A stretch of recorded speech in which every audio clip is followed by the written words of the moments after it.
اس کے بعد میں بڑے ادب و احترام سے گزارش کرتا ہوں امارت شریعہ بہار اڑیسہ جھارکھنڈ کے قاضی شریعت حضرت مولانا قاضی محمد اظہر عالم قاسمی صاحب سے آپ تشریف لائیں اور ہم سب کو استفادے کا موقع دیں۔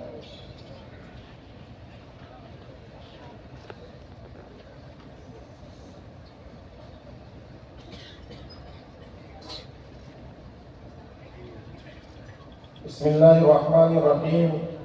وبہ نستعین اما بعد اعوذ باللہ من الشیطان الرجیم بسم اللہ الرحمن الرحیم ان اللہ یأمرکم ان تؤدوا الامانات الی اہلہا۔ محترم قابل صد احترام اس اجلاس کے صدر مفکر ملت حمید شریعت حضرت مولانا احمد ولی فیصل رحمانی صاحب دامت برکاتہم العالیہ، مہمان خصوصی حضرت مولانا فضل الرحیم مجددی صاحب جنرل سیکریٹری آل انڈیا مسلم پرسنل لا بورڈ، حضرات علماء کرام، دانشوران اعظام، بہار، اڑیسہ، جھارکھنڈ اور مغربی بنگال بلکہ ملک کی دیگر ریاستوں سے آئے ہوئے مہمانان کرام، اللہ رب العالمین کا کرم ہے کہ اللہ تعالیٰ نے ہمیں دین کے ایک اہم حکم کی حفاظت کے لیے یہاں جمع ہونے کی توفیق عطا فرمائی۔ ہم سب یہاں تحفظ اوقاف کے تعلق سے جمع ہوئے ہیں۔ وقف کوئی بھی ایمان والا اللہ کی رضا کے لیے، خیر و بھلائی کے لیے اپنی جائیداد کو اللہ کی راہ میں وقف کرتا ہے اور پھر اس وقف کے ذریعے سے، اس کی آمدنی کے ذریعے سے غریبوں، مسکینوں، بیواؤں اور یتیموں کی مدد کی جاتی ہے۔ جب کوئی اپنی جائیداد وقف کر دیتا ہے تو یہ جائیداد اس کی ملکیت سے نکل جاتی ہے اور اللہ کی ملکیت میں چلی جاتی ہے۔ انسان اپنی جائیداد کی حفاظت کے لیے مال اور جان سب کچھ قربان کرتا ہے اور اس کی حفاظت میں لگا رہتا ہے، اور جو چیز اللہ کی ملکیت ہو جائے اس کی حفاظت امت مسلمہ کی بڑی اہم ذمہ داریوں میں سے ہے۔ آج اوقاف کی حفاظت کا مسئلہ ہے۔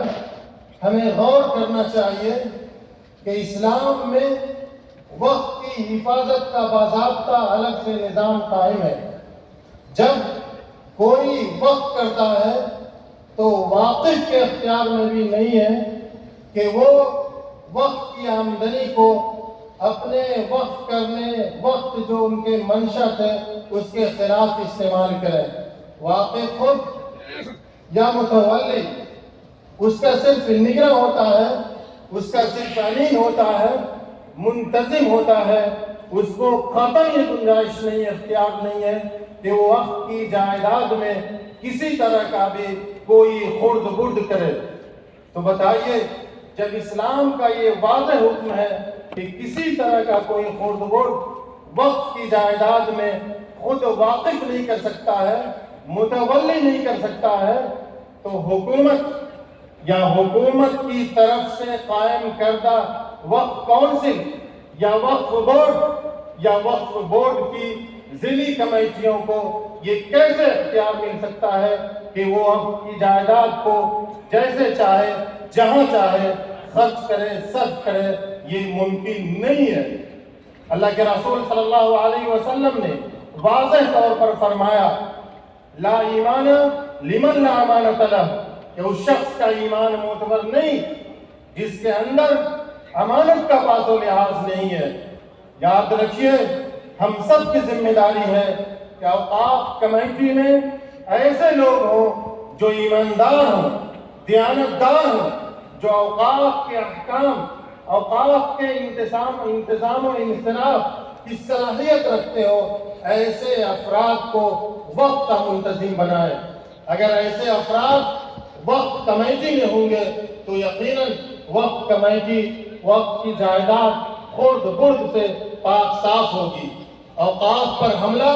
کوئی یہ نیا معاملہ نہیں ہے، بلکہ جب ملک غلام ہوا اور مسلمانوں کے اختیار سے حکومت چلی گئی تو اس وقت بھی انگریزوں نے